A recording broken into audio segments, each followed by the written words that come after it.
Necessary. Why? Why if you say it not necessary? Because it will be like stress. It will be like stress. What will be the stress? You carrying elements from maybe this kind of person that they normally send you, maybe from your boss or something. So you move with your elements always, and that thing is very heavy. So, you not think of your own safety? Safety is just you to tell the Okada man that okay, drive careful or be vigilant. It is very, very important for the youth, especially young people like us. At least for our own good, though, it's going to help us. Helmets, it they protect person. Sure, very well. So where Okada men they know they use that for the town? Though I am during our father's time, they do use it, but due to the computer age, so some of them use and some of them do not use. So I don't know why they are not using it again. But you would like me that they use Sure, it's very good. It's very good. I would like it. Okay, they Okada the way that they ride, how you see their character, when they stay, they ride. So now their life, who get two life you go like waste one, so you go if you waste the other one, you go as again go carry the other one. But due to maybe they don't get people who go to talk to them, I don't know. But the way they drive like as if now their father get road, and they don't even care. They just drive anyhow. Okay, as this one they stop for Durumi now, this side now they know they enter town. So you think it's a good decision for government? No. Why? They are daily bread they also for, so and government no go give them what they want. So where they do now, where man they work now, where man they chop. Okay, you go like when they enter town, when they carry you they enter town. Sure now, sure. But the time they enter town with now, how you see the town, the city? Though now that's why I thought in our computer age today, everything now don't develop.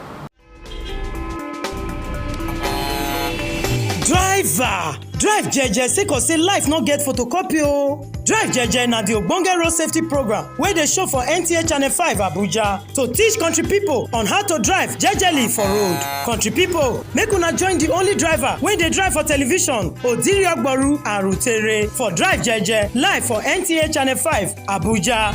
For sponsorship and advert, green us with 08035368023 plus 09055552223.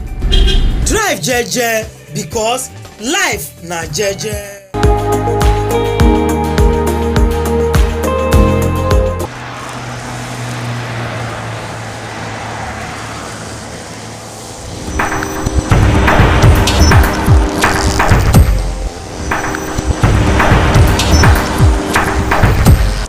Una welcome back. Na Drive jeje now una still dey watch so. If una look this position when I dey gidigba so, Okada they don't enter, they don't encroach. As Oyibo they talk and they don't waka press where they supposed to even cross. They don't dey for my back like this. Under this area one bridge, they dey here gidigba like this. They discharge passenger, they pick passenger. The same position for here now. Now make we see how these people they run them. Firstly, they get where FCDA talk say make them dey park. They say make Okada they operate for all these small areas there wey be say small villages like Dongonganda, Rumba, all these villages they Durumi, like this Durumi where they near me here now, so they operate for all those areas, but rules talk say make them not cross come this place where we dey so. But it shockalize me sake of say they dey for my back like this. They operate. I beg my camera lens make we dey see as they run am for here, make we see. But wetin I dey see right now be say the Okada men they no even get bus stop of operation like this. For this area one, the thing be say people they drop, then they enter. Even be like say that they climb go on top the bridge. The passe come down, come even cross, go the Durumi side again. There are people wey be say that they touched our lives here before, because some time ago I don't come this place before. I see say this kind of yama thing no dey happen. E be like say hand don dey less small o. stakeholders make una hold una ground well, because this kind thing e no good.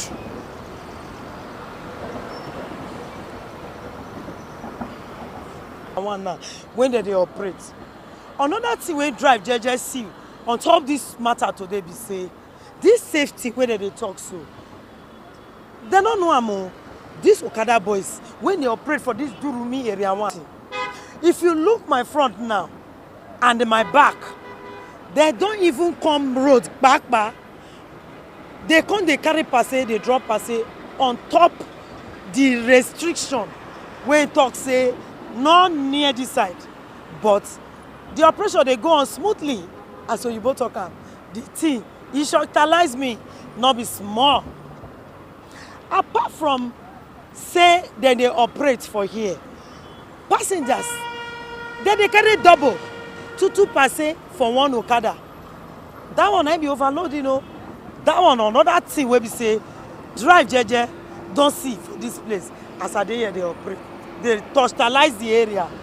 My eye don't full, so say my mouth no fit pour them come out. The kind of yama thing when Okada men they do for this area one, they don't come out all the way from Durumi, come down. They stand for this area one roundabout like this. As we dey like this, so gradually without any gbege, the thing now wow. Okay, time don't reach where we say, may we go our social media handle, may we see wetin our followers they tell us about the program, how e go take better and how they go take make am sweet and cool for our viewers. We dey come back, we still there with you.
Una see there Kidigba, they wait me.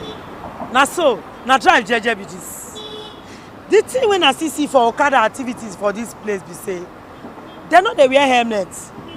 I know say helmet na one ogbonge thing wey be say safety talk say if you climb Okada, make you put am for your head, make you dey protect your head.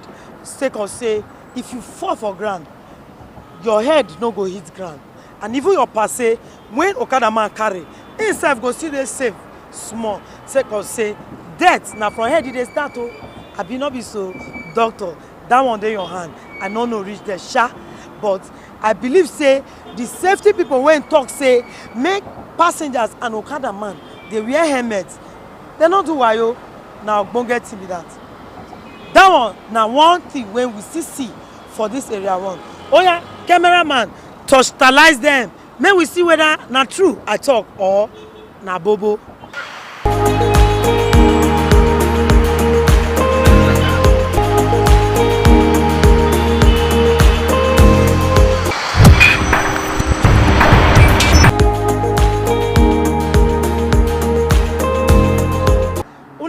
back to drive jeje. Na so we don land another location.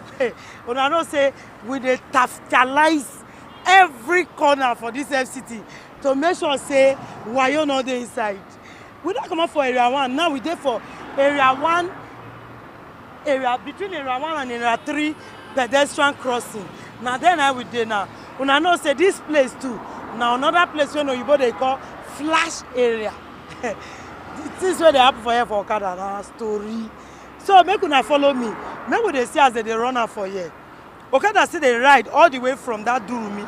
Follow this express like this, they go down to the other side Durumi, near that other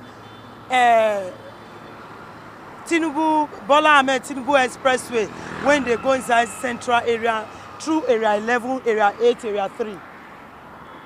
The Okada they walk reach there. So they go as far to Apo Bridge. Now what will they see for this road? But we go carry on now as we see as they go. Oh yeah, make you look on top of that pedestrian bridge where they my back so. On top that bridge where you see for there so. We don't catch many Okada men where we say, then they cross with Okada. On top of, you see them, you see them.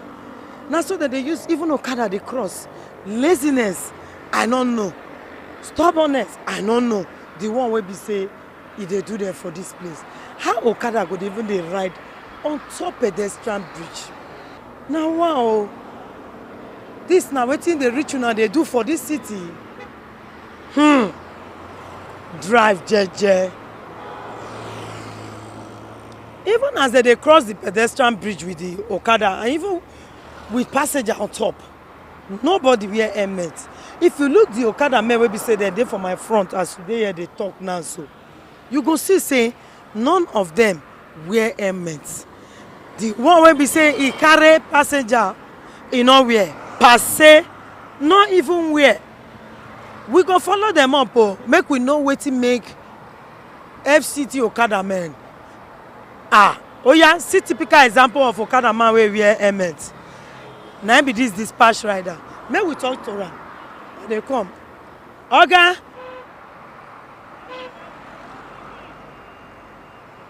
He no gree talk to us. We be one make we use and small take shine Okada men eyes to think say not be only dispatch rider when they ride Okada. Na value in life oh. You too when they ride Okada, they carry passe. Not forget say your life matter. Now the thing where we see for this ogbonge safety elements matter. Now so, now top drive jeje we still dey so they torchlight Okada matter for this city. As be say they restrict them so now they come inside town, but we dey catch them with our light and our lens and even with our koro eyes. Now we tell they see that the way that they walk for this express road area 1 to Apo. Now here they ride like say now this area they tell them that they hustle. The thing now we see the torchlights. Before we come out from here, we see them move. We dey go Katape Junction. The drama wey una go see for there, una eyes go reach ground. But before we go, make we hear wetin our area dey talk. Which area na we wan know wetin dey talk today? Oh yeah, area. Wetin dey play? Play us.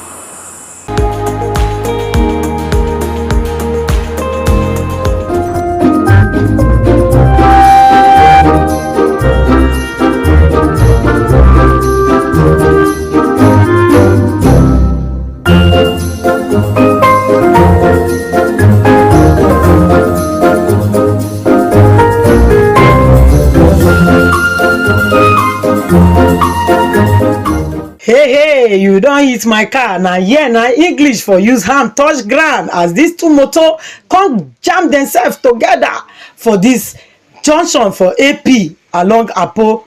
This argument where you dey see for my back, na rough driving, na it cause am. This one jam me, that one jam me. Na it be the quarrel where you dey see for my back. So all these ones na it be the things where we say we dey see for road every day. Rough, reckless driving. Country people make una shine una eye well. Make una not use phone when una dey drive, make una no dey make call, dey send text message or SMS, even dey chat. All these things na the yamayama wey dey cause for road. Make una drive with una full mind. Pien. Na that one drive jeje get am put.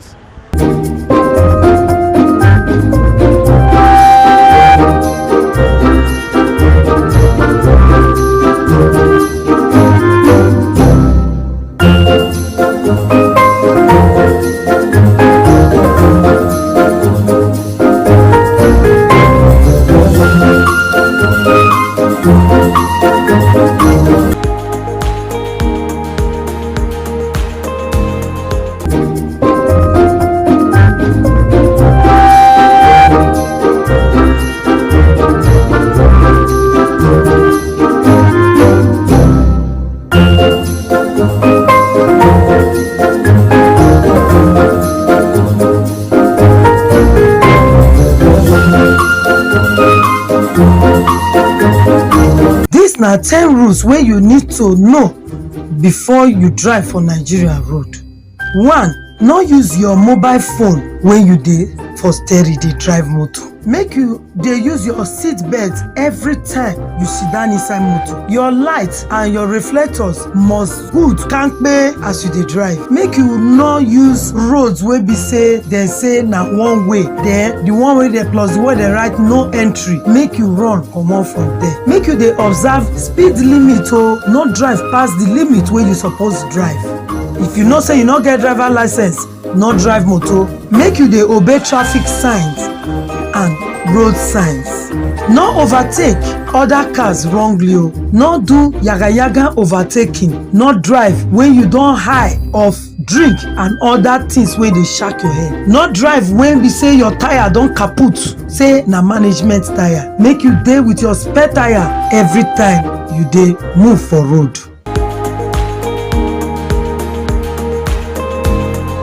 Una welcome back. Na drive jeje now una dey watch so. Our ogbonge topic today na im be matter wey concern Okada. How they dey ride for road. They dey ride like say tomorrow no dey. They dey observe safety rule for where they dey wear helmet, zero. Then the one they even don dey do now, as we don reach this Guzape junction like this now by SARS. Hey, the thing wey dey happen for here no be small.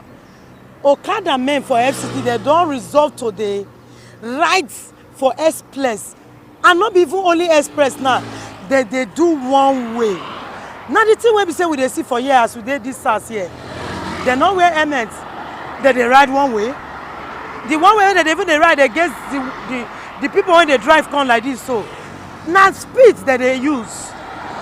And another thing wey we see for inside, which people dey enter this Okada?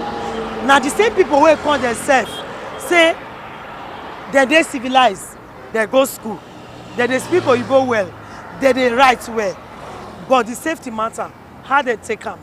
FCT residents, make una check am well sake of say this kind nyama doings e no good for this our ogbonge city.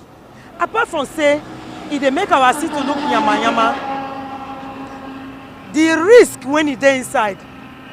Now another thing wey be say e no good for eye plus ear. Na im make drive jeje dey torchlight this wawa character of Okada men for this Abuja. We don drive around from area 1, we go Apo Bridge. From Apo Bridge, we still touch area 3 pedestrian bridge. We come out from there, we dey for Guzape junction. Wey be say Okada men dey ride against traffic on top expressway. This one dey weak for body, sake of say the people when they even dey board the Okada sef, na dem na reach to flog koboko. My country people, na here drive jeje wan draw the curtain today. Till next week, we dey show again with another ogbonge topic wey go shine una eye well about roads plus safety matter. Till next week, I beg una, make una drive jeje, sake of say life e no get duplicate ooo.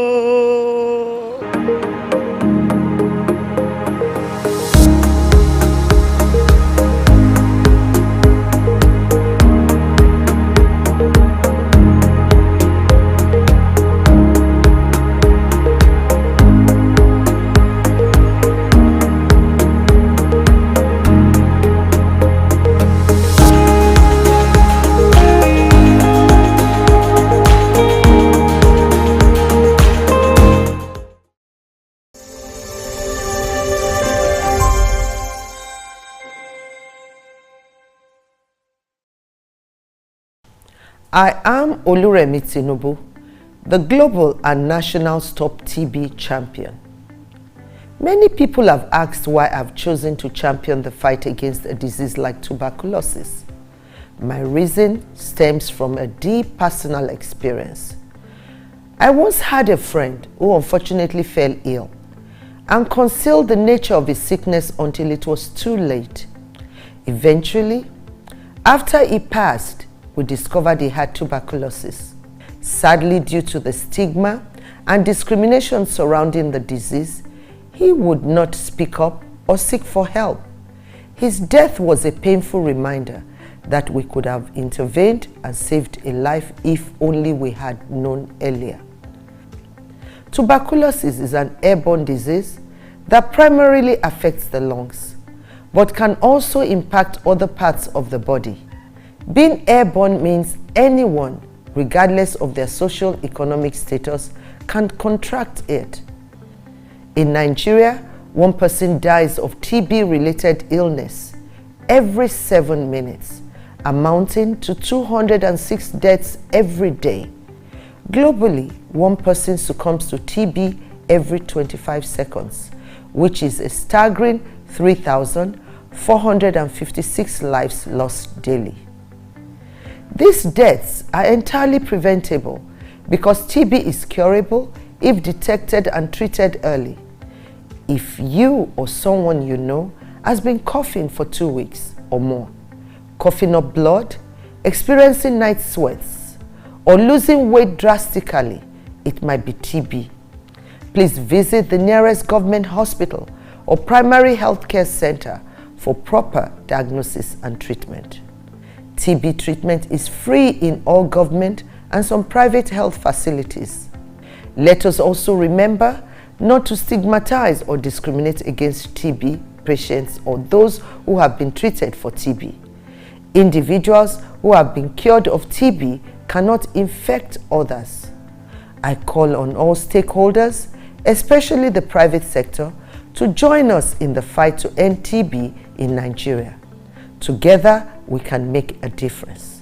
Remember, TB anywhere is TB everywhere. End TB by 2030. Yes, we can.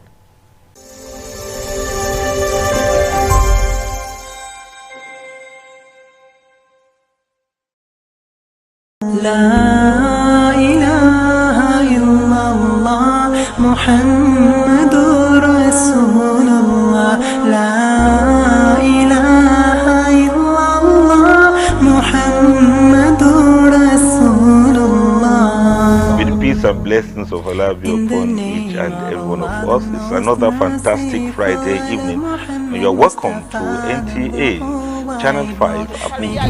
First of all, you train yourself, you educate yourself, then you educate your family, and then the community at large. Fundamentals of Islam Live, showing 7:30 p.m. every Friday on NTA Channel 5 Abuja, the Unity Station. Join us. Muhammadu Rasulullah.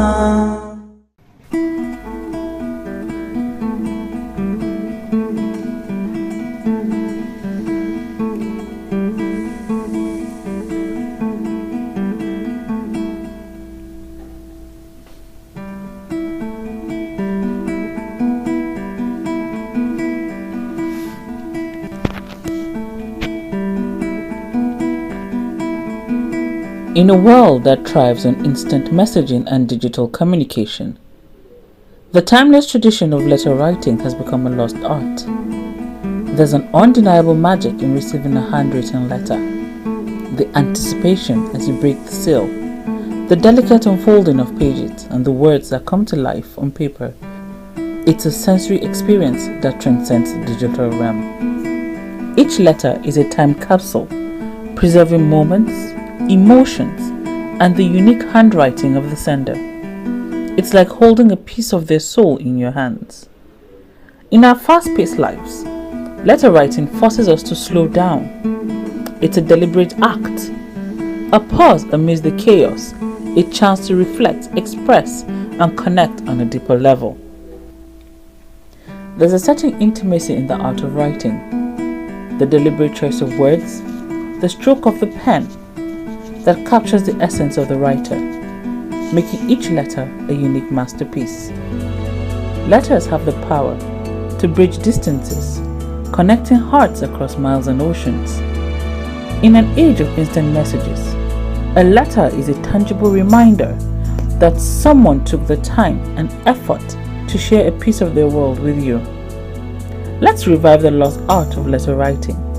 Send a letter to a friend, a family member, or as Matilda did, to her mother, or even to yourself.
Social media as a channel of communication is inherently harmless.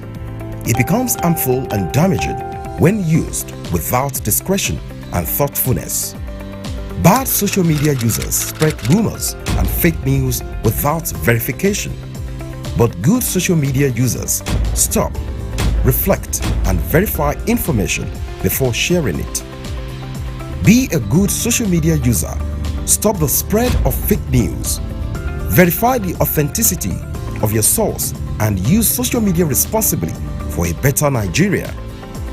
This message is brought to you by the Nigerian Television Authority, NTA, in collaboration with the National Orientation Agency.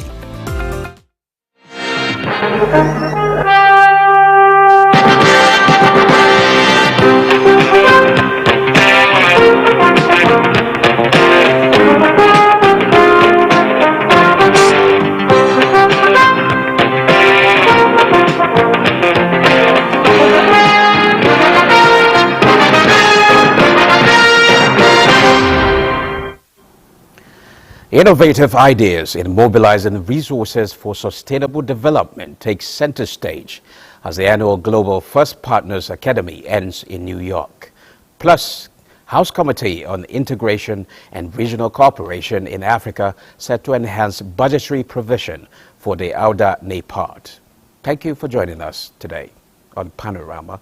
I am Musa Abubakar.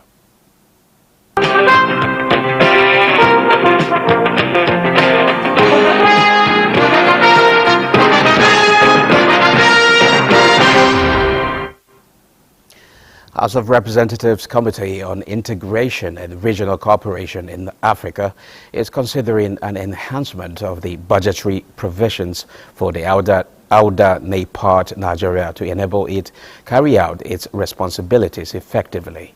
Having been conducted around the facilities and briefed by the CEO NEPAD Nigeria, Jabiru Salisu Abdullahi, the committee also commended the agency for executing strategic programs that align with the African Union's Agenda of 2063.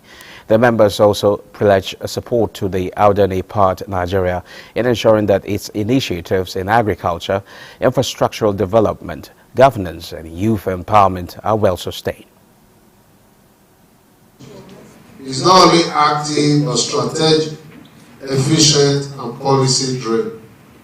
Let me assure you that this committee will continue to uphold the spirit of African solidarity, institutional accountability, and people-centered development. We affirm our full readiness to work hand in hand with our committee in the field of cooperation and national service. We are also committed to joint legislative advocacy, policy alignment, oversight report, and stakeholder engagement at national and sub-national levels. Parties were on the same page regarding long-term strategic partnership that will foster Nigeria's leadership, championing regional integration and continental development. The annual Global First Partners Academy has ended in New York, highlighting the need for more innovative ideas in mobilizing resources for sustainable development across the world. State House correspondent Adeni Taiwo reports that Nigeria's First Lady Oluremi Tinubu received a certificate of participation alongside 17 other first partners. For the third day, first partners from 18 countries around the world gathered for another capacity building session. Lack of adequate resources to finance their interventions in key sectors appears to be the elephant in the room.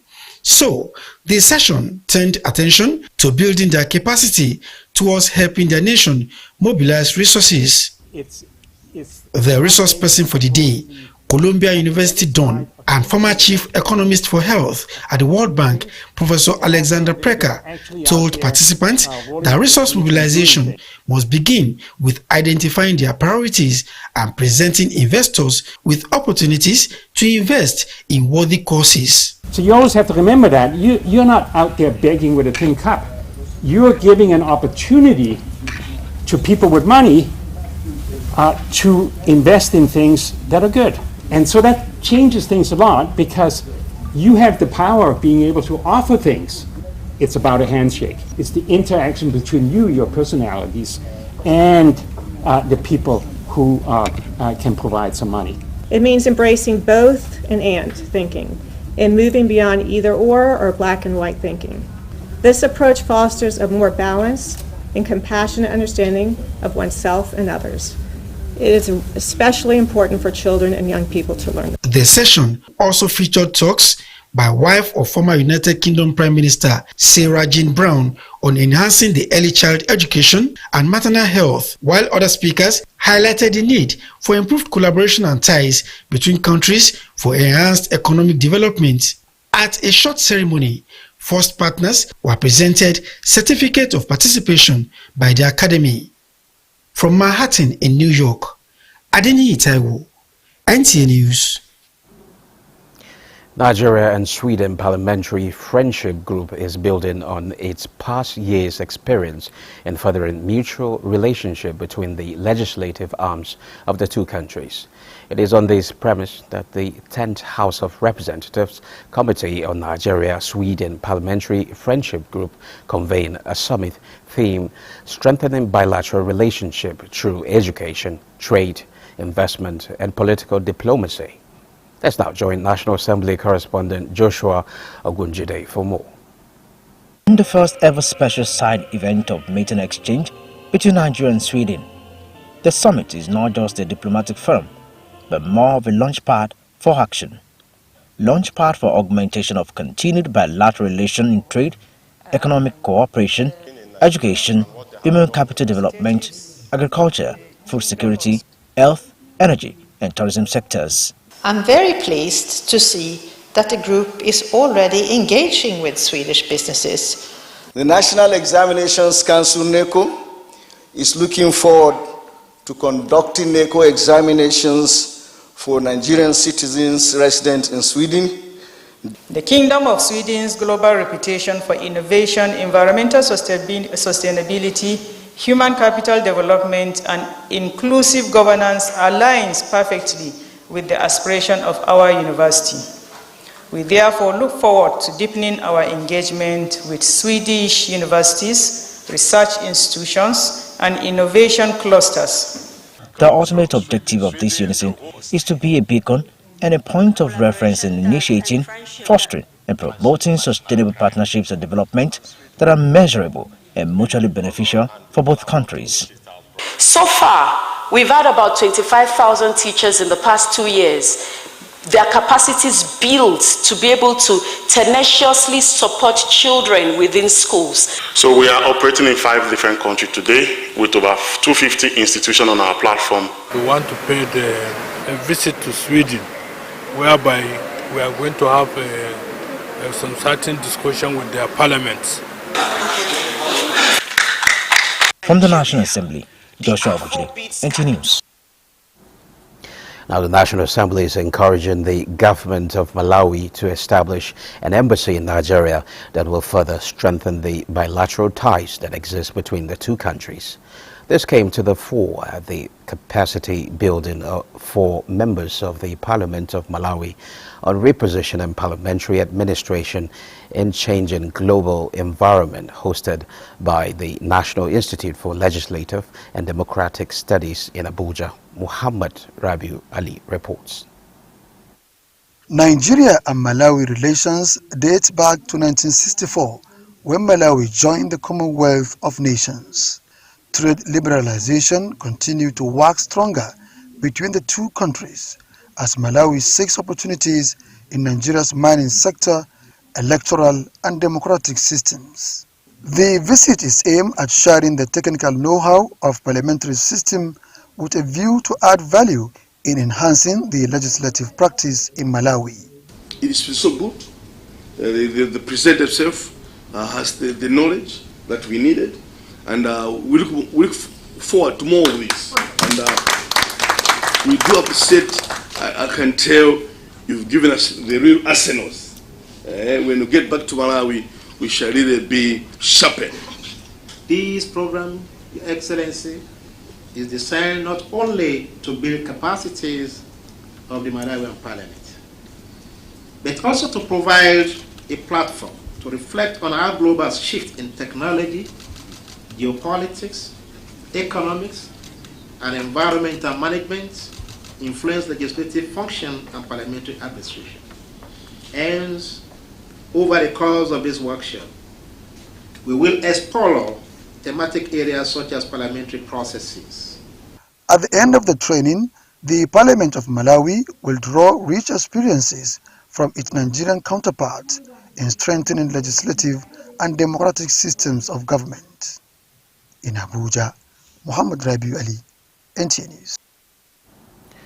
The African Democratic Congress, ADC, says the party remains united, contrary to insinuations in some quarters of internal division and attempts by the coalition partners to hijack the party. This was re-echoed after a closed-door meeting between the National Working Committee and all the 36 states and FCT chairman of the party. Interim National Publicity Secretary Bolaji Abdullahi says it has become necessary to clarify the coalition's role and reinforce unity, saying they are working with other partners to build a credible and formidable alternative party ahead of the 2027 general election. To dispel all kind of falsehood and rumors that have been going around the country that we have come to take over this party from them and to push them away. So we have invited them to this meeting to reassure them that we don't have any intention to push them away. We don't have any intention to shove them off. We are here to work with them as partners to build a strong and formidable political party. All the state chairmen will remain in office. But where a chairman is willing to relinquish his position for whatever reason, he's free to do so. But we are not going to ask any chairman to leave his position. That is what we have agreed. Abdullahi says the party will not be distracted by what he calls outside noise, but will remain focused where the Constitution remains supreme. Following recent explosion at a scrap metal factory in Kano, security agencies have initiated a safety awareness campaign targeting scrap and waste dealers. The campaign is aimed at educating those in the industry on the risk of handling hazardous materials and promoting safer practices to prevent future tragedies. Yohannesu Hassan Barrow has more.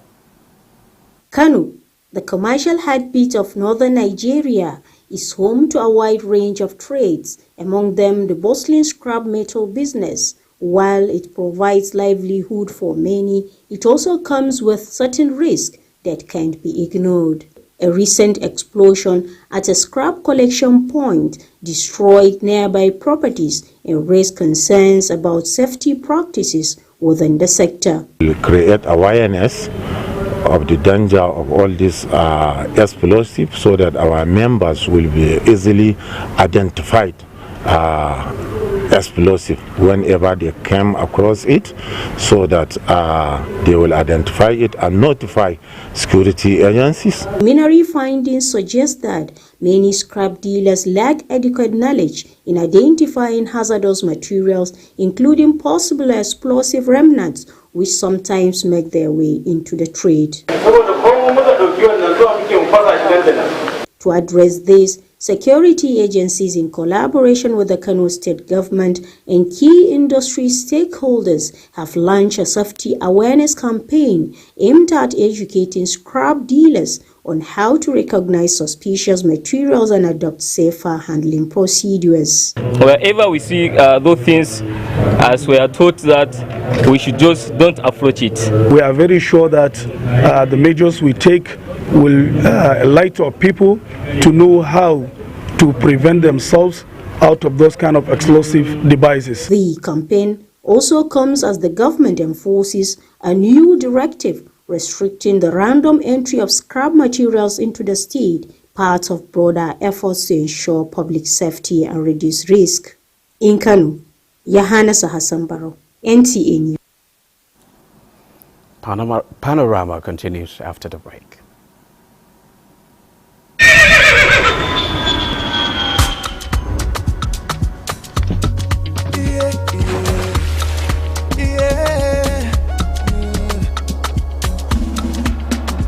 From the Atlantic across the savannah to the Sahara, we rise, a land of the free, we know they tire. We dream great, our spirit is undying. Resilient, rooted like palm tree, we sway in colors, we turn dark into light, we bet solutions, we ignite passion, yeah. Each ethnicity is unique, we have more than just a nation. We are Nigeria, strengthened in unity. We know they carry lives. We are Nigeria, together live the dream of a land with great destiny. We are Nigeria. I am the real Nigerian. Brought to you by the National Orientation Agency, NOA. Thanks for being there. The National Association of Nigerian Nurses and Midwives has resolved to issue a 15-day ultimatum to the federal government with effect from Monday, 14th July 2025. The ultimatum, they say, is a protest to a circular on the review of allowances for health workers by the National Incomes and Wages Commission, which they say fell short of the expectations of members across the country. The NEC in session noted with deep concern that the Federal Ministry of Health and Social Welfare is yet to address several key demands of NAM, despite repeated engagements, submissions, and follow-up correspondence. If at the expiration of the 15 days ultimatum, no concrete and satisfactory steps are taken by the federal government to address NAM's demand, nurses and midwives across Nigeria shall embark a 7 days warning strike, commencing immediately after the ultimatum. The resolution was made at the end of an emergency meeting of the National Executive Council of the Association. President of the Association, Haruna Mamman, while reaffirming commitment to quality, safe and compassionate healthcare services, urged the federal government to revisit the controversial circular and dialogue with the association with a view to implementing holistic solutions to issues affecting the nursing and midwifery profession in Nigeria. The Federal Ministry of Education has taken a decisive stand against commercialization of accreditation process of some professional courses, stressing that preserving the quality of academic programs is key to building a more equitable and effective education system. This position formed part of the resolutions reached at a recent stakeholders engagement. Zared Dignam reports. Have a situation where a professional body will go to a university and say, we have closed that department, that program. Deliberations were intense, focused and far-reaching, and at the heart of discussions was a critical the impact of over-enrolled universities on the quality of training and the competence of graduates in professional practice. A major highlight of the meeting was the push for stronger collaboration between professional regulatory bodies and relevant government agencies. This, stakeholders believe, will help harmonize standards and documentation processes across board. A consensus was also reached on key reforms, including setting a minimum of 5 years between accreditation exercises and encouraging regulatory bodies to self-fund their operations rather than rely on institutions. It's becoming a major a problem with our resources. Anybody who has a relation in the National Assembly now has a license to go and accredit. And when you abuse such situation, to get to a point that reasonable people will ask questions. It's about the academics and also about the professionalism. So to separate them, in fact, in the first instance, we shouldn't have even separated them because they align. They must align for us to have a perfect, trained individual. You as professional councils, you should not limit capacities. You're limiting the number of students that these universities can take. This collective resolve to re-evaluate current practices and adopt more strategic enforcement mechanisms aims to enhance efficiency and integrity across the education sector. In Abuja, Zenred Dingmun, NTA News. And out to book lovers, at a time when screens compete fiercely with pages, a group of passionate advocates is on a mission to bring back the magic of books. The management of the Nigerian Television Authority, NTA, played host members of the Network of Book Clubs and Reading Culture Promoters, MBRP, who came knocking with a bold proposition. Let's make Nigeria read again. The delegates came bearing books, ideas and a vision of a Nigeria where reading is not just a pastime but a national culture.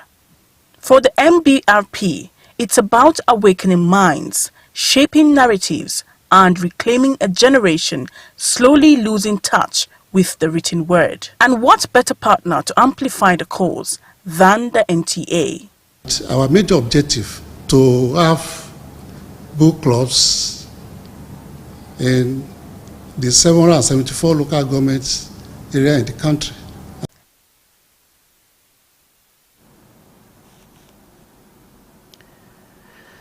The annual ceremonial washing of the Kaaba, Islamic's holiest shrine located within the Grand Mosque in Mecca, the Kingdom of Saudi Arabia, was performed on Thursday in a tradition steeped in spiritual and historical significance. Prince Saud bin Mashal, Deputy Governor of Mecca, led the Gushal Kaaba ceremony. Takwe Alabi reports that the ceremony reports on this ceremonial washing of Islamic holiest site.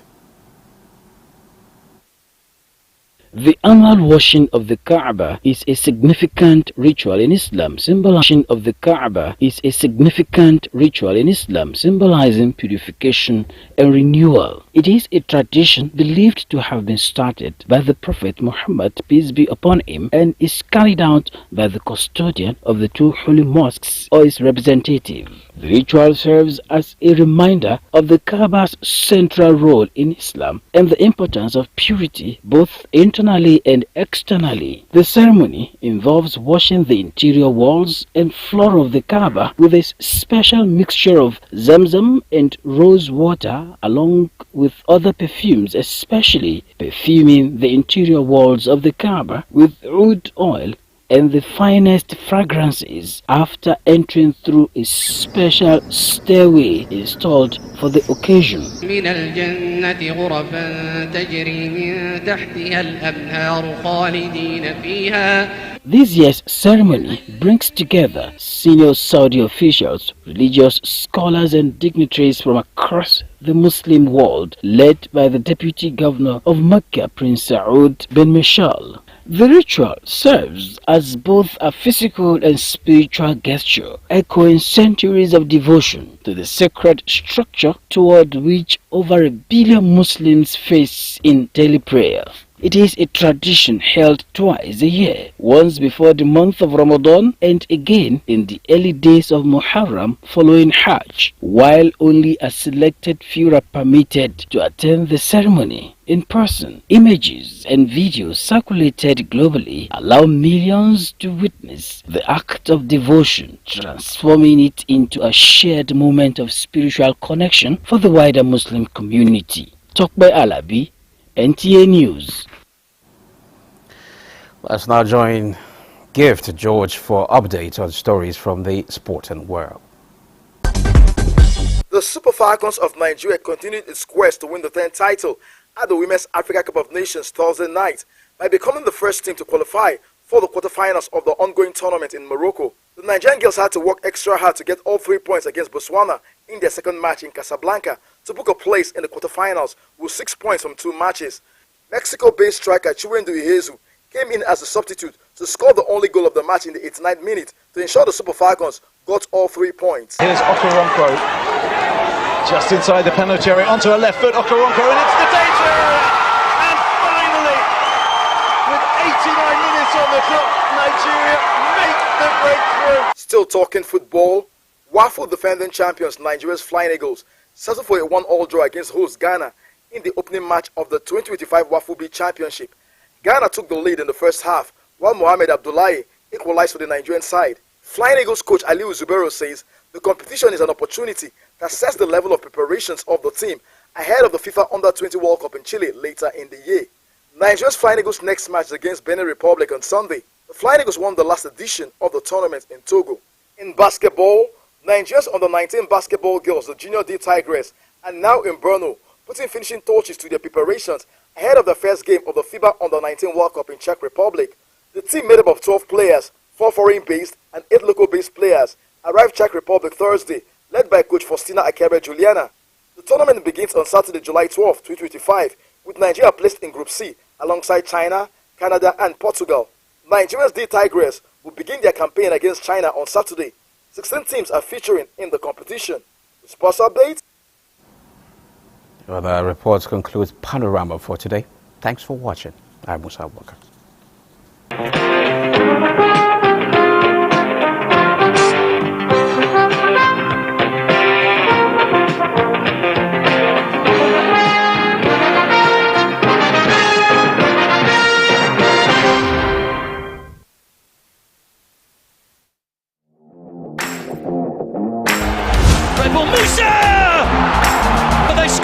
Second in the second half.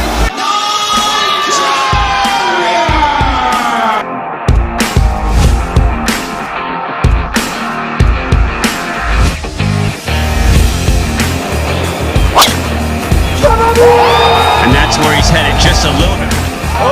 Toby Amazon, look at the clock. I cannot believe it. Inario Osimhen! For the victory, Marcus Stanley Cloud. Turn 9, turn 10, dives up the inside.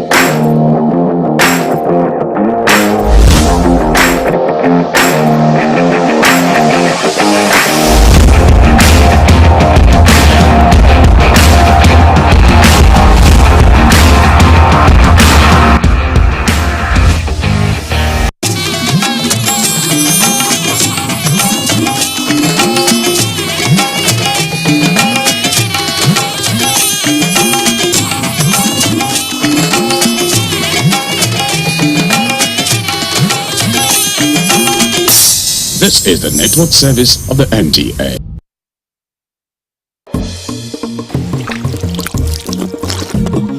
adventurism is driving me to go deep into the Onyama mines. It is the biggest coal mine in the whole of South. Well, the coronation of the new Oni is a watershed in the history of the Yoruba land generally, and Ife in particular. Now, because they have a leader now, that will... Simply put, Gura is a beautiful countryside with awesome landscapes. If something differently would be done to the Nigerian textile industries, that our youth will be employed.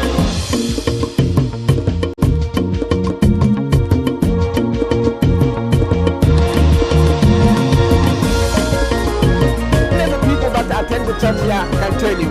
Service in Holy Rosa is in We are taking a canoe tour of the communities on the bank of River Niger in Getso.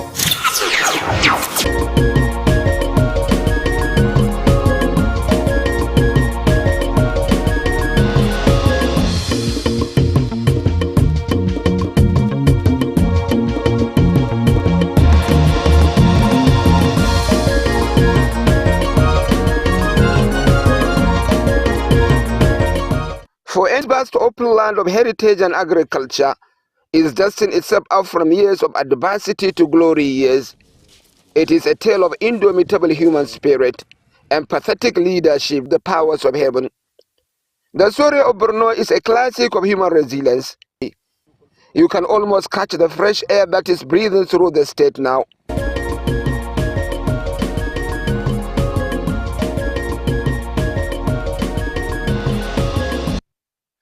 For those who never know much about the environment called Borno, the story is every part of it is solid gold. You only die here when you ignore the beauty around you.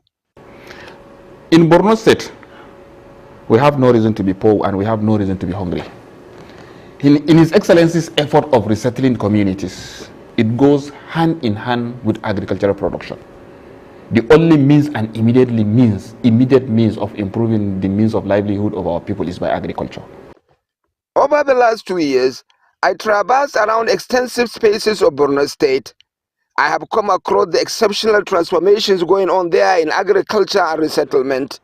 And I recorded some of the live drama that unfolded daily around the activities and their outcomes.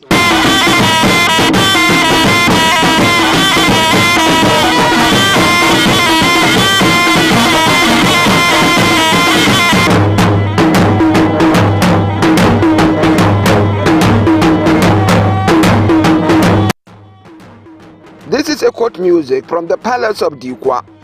We recorded it on transit to Kalabaligi. Prior to our arrival at Dikwa, we encountered a most fascinating human activity that is possible only with the peace and leadership.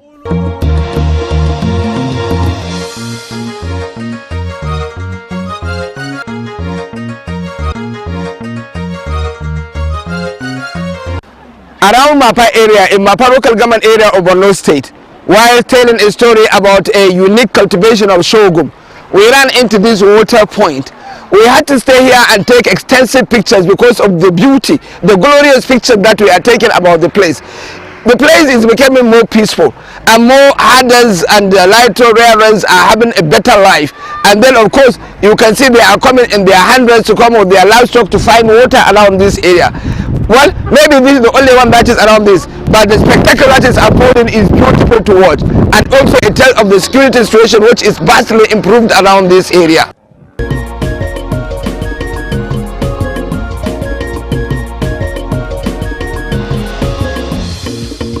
Borno State is a national leader in the count of livestock it has and in their development. The abundance of animal feeds minimize transborder nomadism, but water points, especially with the dry season, can be a tasty affair. Noon is the water point bell for herdsmen. In this arena, not less than 10,000 animals arrive for water every day. Scores of other water points like it abound around the state with a greater volume of traffic. It is a real-life drama, so beautiful and so memorable. There is no way that this water point is adequate for the number of livestock that come to it, but somehow every animal takes its fill. We took our pictures from the low ground. From that position, We captured the descent of the animals to the water point. It is like an endless cavalry of war cows ready to mobilize to the war front. It is actually a mobilization to the waterfront. It is an endless movement of horns, bodies and all. Amazingly, there is such order at the waterfront. No animal misses its hearts, no matter the tumult. Animals usually wait for the waterfront to decongest before they move in. Herds also stop at discrete points to allow their members tidy up their drink. It is such a marvelous life.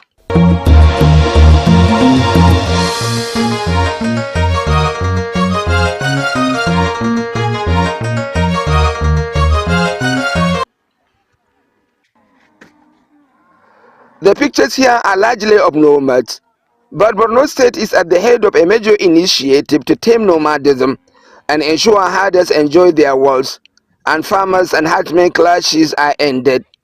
There is also the motivation to develop value chain around the resettled Fulani communities.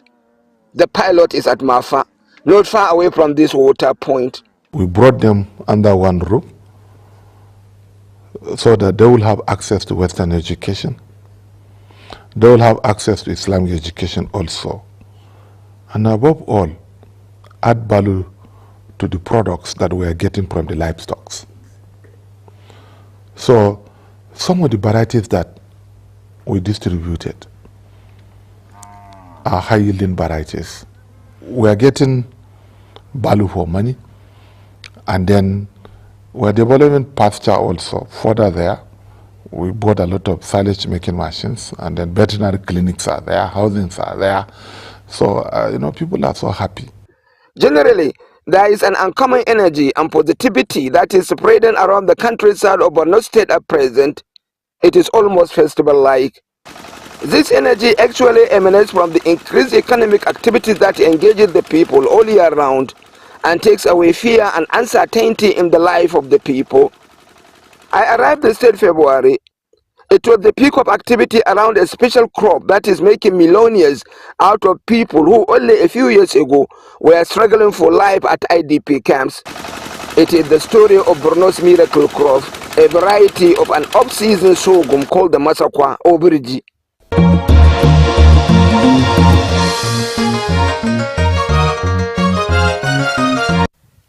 It is mid-February in this large farmland in Bama local government area of Borno State. And then please look. A sample of sorghum, matured and ready for cultivation. And do I tell you a story? This is not irrigation-based cultivation. And no, of course, rain-fed. Of course, by February there is no rains in Borno. It's a dry land. But then, this is the story of the miracle of what you call the Firigi soil. Firigi soil is a soil that you don't find anywhere in this country, but in some specific areas of Borno State. And you know what they do different? They allow for flagrant cultivation of only sorghum and of different varieties. In fact, of the 100% cultivation of sorghum in Borno State, 50% comes from this Firigi soil.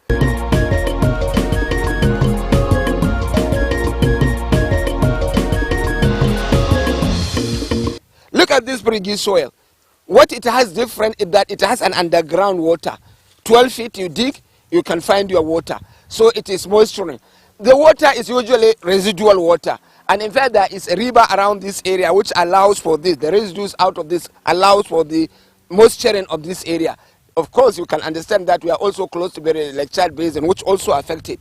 But then, the catch is that it is not even everywhere in Borno State that you have the soil. Only in specific areas, in Bama, in Gala, Marte, Dikwa, Mafa, Jere, and Banki area. And Banki area. Exactly. It's about the magic. Yeah. The magic. When you are cultivating sorghum in February and not by irrigation system. Yes, exactly. This crop is called wonder crop of Borno State.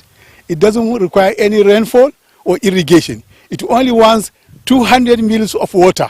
That is 1 cup of water. At the time of transplanting, the farmers will dig a hole and then put the seedling in the hole and then add only 1 cup of water to that seedling, and that's okay. Okay, tell me, you said transplant. Yes, transplant. Which means you are bringing... Yeah, seedling elsewhere. February and March are the harvest period for this unique crop, and it is changing the economic narrative of the people. Buba Muhammadu and his wife cultivate this masakwa sorghum here. It is harvest time for him, and he's having a busy day. As a peasant farmer, he is living a life of contentment with his family members from what he harvested from this farm. I actually met this farmer, Buba Muhammadu, in his farmland, Kano, harvesting the sorghum I'm telling you, which is priggy sorghum. And his wife here, Pati Buba, told me that right from the time he was a young man, before she even married him, he has been a farmer. And up to this point, he has been a farmer. And of course, he has been farming for this priggy farm. Baba, mataka tache weke tenkala sorry keke numa. Hakare, hakare, inshallah. Well, these are lovely couple. Very humorous if you ask me. Very down to earth, but very realistic about their own lives. Obviously, I suggested whether when he sells his sorghum, he will marry again. The wife laughs and said, if he's strong enough, let him go ahead and do it. But the most important story, I must tell you, is that this man in this vast land can cultivate up to 100 bags of sorghum. He alone. Now, there are over 1,000 farmers doing that. If you do the arithmetics, how many bags of sorghum do small-scale farmers can cultivate? Now, just imagine if there is going to be mechanized cultivation of these farmlands. I think it is going to be very, very beautiful. But then there are also 4 varieties of this kind of sorghum. Look at them. There is the red one here. This is the red one. There is the white one. Yeah, see the white one here. This is the white one. And then, of course, there are indeed 4 varieties. These people do say, you know how much we rely on rain-fed agriculture and on irrigation. But this couple said that, well, those things are understated, those things are overstated. What really is the main business for them is this priggy cultivation. In Nigeria, although Borno State is endowed with soil type to cultivate the masakwa sorghum, one of the virtues of this crop variety is that it makes up for failed rains or periods of drought because it never fails to produce with amazing integrity when the rains are long gone. Actually, the sorghum is cultivated over 120,000 kilometers in Borno State. And you get covered all over, right from Gwaza local government in the Pulka area to Banki, to Kirawa, to Ashigashia, to Bama, and then to Ngala, Kalabarge. Then we go to Marte, then Dukwa, Mafa, Jere, Monguno, and part of Nganze. All these areas, the farmers actually depend on this type of sorghum. Simply because we are now living in the semi-arid area of the northeast, where the rainfall is very short. Sometimes the farmers can only harvest the rain season, crops from the rain season after about a small drought. And only coping strategies for the farmers is this priggy. By the very nature of this masakwa sorghum, it is almost like a manna from heaven for the Borno State communities who suffered years of dislocation. Borno State government is also standing up to the people by supporting over 35,000 sorghum farmers during this cropping season with the seeds and other relevant inputs like pesticides to boost their production and strengthen their capacity to produce more. In addition to their support, government went to the land as far as opening up mega farms. By so doing, we are encouraging them. We are expanding the available land for cultivation. So by so doing, people that are like kind of having fear that maybe there is this insurgency or something, they will know that yes, definitely there is nothing like insurgency there, there is nothing like insecurity there. They will go as long as 10, 15 kilometers away from their settlement. One thing is peculiar about these areas that produce buriji, they were highly affected by the Boko Haram insurgency. The masakwa sorghum is working out in building resilience for food security in these areas and for economic independence. We took a field visit to yet another masakwa farm in Malam Mahmoud, Jere local government area. A peculiar thing about masakwa cultivation is that it covers tens of kilometers at anywhere it is growing. It is like producing in an extensive family land where every family member has a connected land. This plantation in Jere stretches to about 20 kilometers. Our first contact is with Musa Aisami, who says he's expecting close to 120 bags of Masakwa sorghum this year from this farmland. A bag sells at 70,000 naira at the local market. Musa's 120 bags will fetch him close to 9 million naira. Musa returned only to his community a year ago. Government support with the seeds and pesticides sets him on the path to wealth and recovery. He is a liberated person now. The farm here is a settlement for multiple farmers to share manual processing of their sorghum. Birigi also has amazing nutritional values. Look at this one. And in fact, all the three other varieties. The experts here told me that for diabetic patients, they can eat it without having excess sugar in their bloodstream, which means the level of what glucose that can be harmful to diabetes is absent in this one. In context of the volume of cultivation of this crop, issues of processing, marketing, and mechanization can be a critical ask. There are basically two kinds of processing at the moment, manual and mechanical. Here is a sample of the mechanical processing, and it is not in all places. This one is at a community close to Bama, and it attends to farmers coming from this area. It aids in the processing process and reduces drudgery.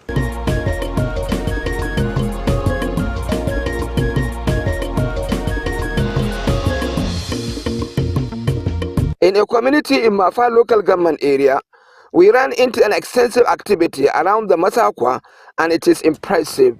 It is another processing hub.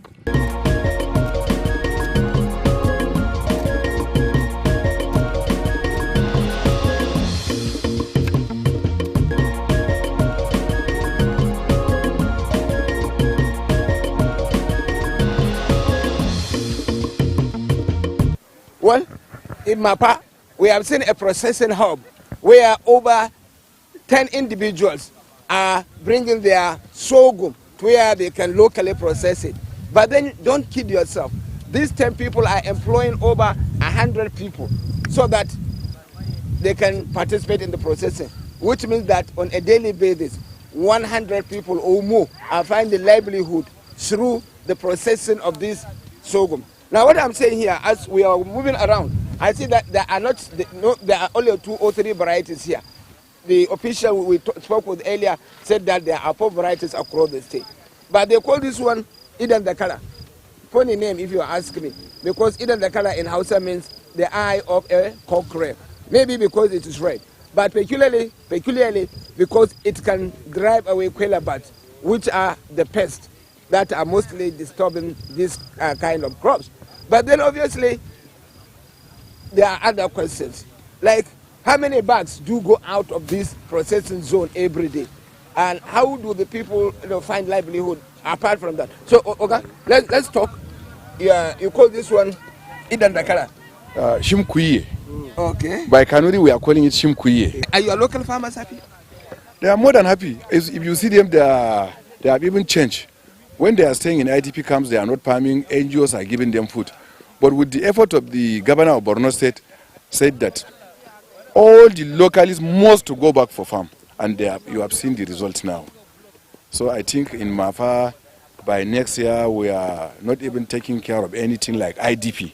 Our peoples will eat their own personal cultivated farms.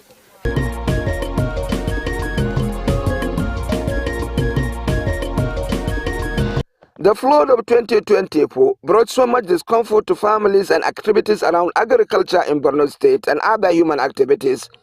Yet, by a twist of fate, it also supports increased cultivation of Masakwa around vast areas of the state. Every disadvantage, there is an advantage. So when the flood run, and it will going to run many places, and it will going to stay in the soil a longer time. So this will give more moisture to the land. Then Perigi farmers, especially if you look at it, we go down from Bama to Filka area. You look at the areas where Perigi, and from here to Jere areas up to Mafa, up to Monguno, if you move, all this land is a plot plain. So we have another advantage, which is given by God freely. There is no way the people of Borno can consume the amount of masaka they can cultivate in one season. The content can be overwhelming. In wherever the masaka cultivation is going on, Again, the field stretches to ridiculous distances. This is yet another such field in Mapa. It is just impossible that this plant is off-season, doesn't require fertilizer, and doesn't require rains and delivers with integrity. It definitely makes government decisions easy on bringing people back home to exploit their rich potentials and live a better life. People should go back home, cultivate their agricultural lands, and they should earn their means of livelihood by themselves. And we have seen it. We closed all IDP camps in Borno State, especially within Metropolitan Council. Now we have started closing IDPs in LGS. Few days ago, all our refugees living in Chad Republic, we brought them back home. We have expanded our areas under cultivation by more than 400%. So normalcy has been restored to Borno State through agriculture. Masakwa is a plant of dream, a veritable tool for food security, community empowerment, and confidence building. It is just a pleasure going through its plantations, yet its high yield notwithstanding, it has some natural enemies. One of the major problems of Masakwa production is pest infestation. A typical example is stem borer. You see, the stem borer affects the crop and make it stagnant. It will not grow. And you can see the pest here. It affects the stalk. Exactly. The second pest of the Masakwa is birds infestation. You can see when the Masakwa is at a milking stage, yes, then the quillabats will come and attack it and just eat up the grass. Quillabats around this area? Obviously, this is the home of quillabats, this area, Borno State generally. We can talk of Masakwa all season. Borno State is as well introducing cultivation of wheat through irrigation in multiple areas agreeable to it. We have spoken about agriculture in Borno State post-insurgency a lot, but then I have come to a farmland around around this area, and do you know what I find? This wheat farm. It looks very beautiful. I don't have the arithmetic to calculate how many hectares it is, but no matter what it is, it looks beautiful. It looks well taken care of, and it looks like it has satisfied all the requirements that are needed for a healthy wheat. And this is what? Irrigation wheat. And it looks very, very beautiful. But this is just a model, a sample. Across the state, there are hundreds of areas in which this wheat cultivation is going on, and probably better than what we are seeing today. When you talk of a recovery effort and people coming back to pick their lives after the turbulence of insurgency. This wheat farm is at Bulaukuri, in Bama local government area. Bulaukuri is a large community before insurgency. It is mathematically not in existence now. On the ashes of its settlements and in its agricultural land, a dream wheat farming for irrigation is springing up.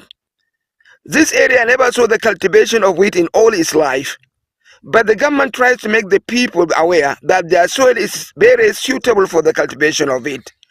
They do not require anyone to swear an oath that this is true.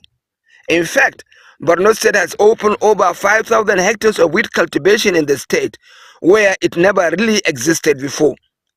In a phenomenal motivational endeavor, the state government cleared the land and prepared it, dug boreholes and tube wells for the farmers free. They have also been given fertilizer and pesticide. All that they do is manage the irrigation water, and whatever they obtain from the harvest belong to them.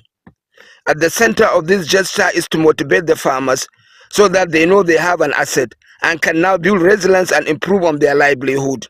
The one way that we shall end insurgency is by addressing the root causes of the insurgency, which is not limited to poverty. And many areas, as you have seen it, that they don't know irrigation, are now doing irrigation because we introduced modern system of farming. We have been engaging in climate smart agriculture. We procured solar systems, and people are doing very well. Agriculture is the mainstay of our own economy, and I'm happy that people are enhancing their means of livelihood through agriculture. Two varieties of wheat are cultivated here, The majority is the Iman variety and indeed the normal variety. At the time of our visit to this farmland, the wheat is maturing. There are 50 hectares of it. The good news is that land clearing is going on to make provision for 300 hectares more. We yet visited a likewise wheat farm in Zibarmari in Jero local government area. This cultivation is still under post-insurgency recovery program. Rice used to be cultivated here only, and with the rains, in dry season, the land is left alone. With the introduction of wheat farming this year, these people enjoy 3 cycles of harvest a year, 1 for wheat, 2 for rice. The farmers do not have a day off. Alhamdulillah. Mun samu ci gaba wanda za mu yi alfahari nan gaba. Kai muna fata in Allah da nan gaba zabarmai ko in ce jere ta yi alfahari a duk Najeriya wajen noman alkama insha Allah. Abin da ya muku daɗi. Abin ya mana daɗi sosai da gaske. Kwarai da gaske ya mana daɗi.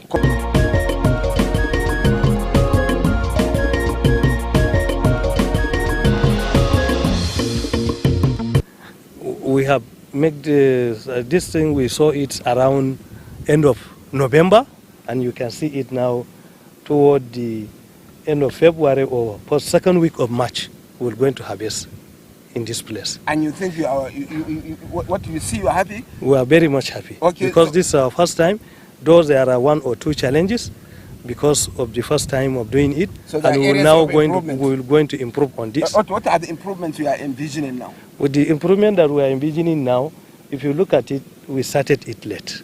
Next year, we're going to start as early as possible. Our plan, we're going to sow wheat here. Then, secondly, we're also going to food rice for the second time. And the rainy season come, we're going to do another rice again as they are doing conventionally every year. So that is going to be 3 cycles 3 cycles of harvest. This is merely a touch of the vibes and energy that is flowing through Borno State at the moment. For me, the most compelling attraction is the beauty of those activities and the ideas and the human face that rule them.